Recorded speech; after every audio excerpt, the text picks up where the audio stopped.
Greetings to one and all. It's your boy Ras to the Ekumafe representing live from Babylon. You don't know. Just a quick warm-up I want to share with my brethren and sisters from the Caribbean and Africa. And to all my followers, my listeners, this is just an informative video I want us to have. I think living in England or in the UK, sometimes I hear some people saying that, oh, there's a problem between we, the blacks from Africa, and the blacks from the Caribbeans. But personally, knowing my history, I don't think there's any problem between black Africans and black Caribbeans. And I don't know where that rumor or problem stems from. I know, given our history from the days of slavery, yes, black Africans played a part in the slave trade, and maybe such hatred has lingered on from then up to now, where the younger generation in the Caribbean believe that there was a problem between the black African and the black Caribbean. But I want you to watch the video that follows this, and you will understand that although we have those differences, most of our forefathers still link with the Caribbean to fight the oppression in Africa. So you will realize that George Padmore from Trinidad and Tobago was an associate to Dr. Kwame Nkrumah, who liberated us from bondage in Ghana, the then time Gold Coast, and the present time Ghana.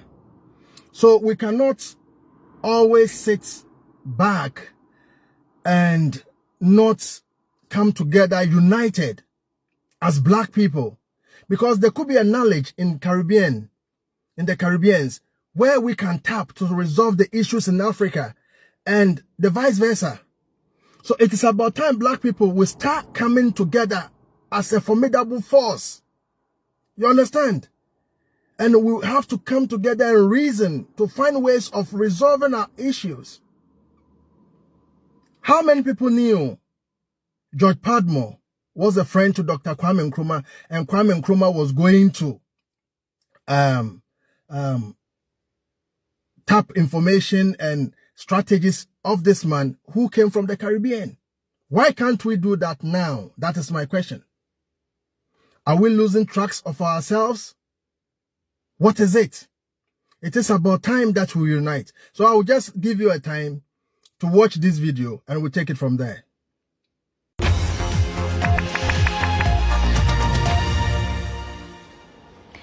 He's said to be one of the most influential thinkers of the 20th century. George Padmore helped to set the agenda for decolonisation after the Second World War. Now, to commemorate his achievements, a blue plaque will go outside number 22 Cranley Street in Camden, the place he called home. Aisha Baksh has the story.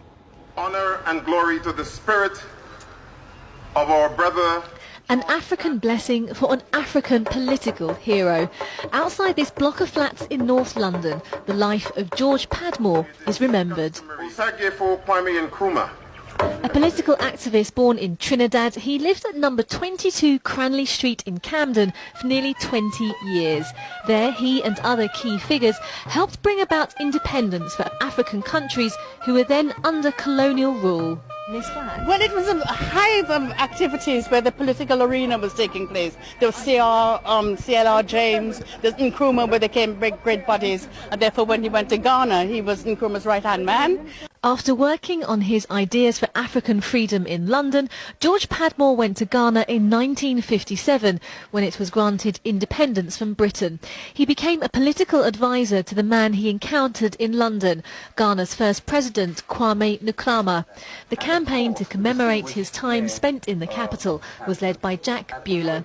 George Padmore is a political giant. He's an intellectual monster. He sat in that flat and helped to decode and plot the unraveling of British colonialism in West Africa and the Caribbean. So he's a hugely important and significant figure. Despite living in the capital of the British Empire, George Padmore was free to be a leading player in an anti-colonial and essentially anti-British movement. Former Cabinet Minister Paul Boateng saw this at first hand. He and his father, a Ghanaian activist, often visited Padmore at his London home. There was a welcome here in progressive circles for the movement for colonial freedom. This was, as it is now, an open city, a place where politicians and activists, people in church and community mixed and came together. And many came together on what would have been George Padmore's 98th birthday to unveil a blue plaque in his honour and to remember how a part of African history was conceived in this unassuming corner of the capital. Aisha Baksh, BBC London News. So now, you tell me, is that not beautiful? Is that not wonderful? What does it tell you to do now as a black man, a black woman from the Caribbean or Africa? I am from Ghana originally, and I know that the black star in the Ghana flag is a symbol for the Garveyites, which Kwame Nkrumah, who used to associate himself with the Marcus Garvey in America, took that symbol and placed it in our flag.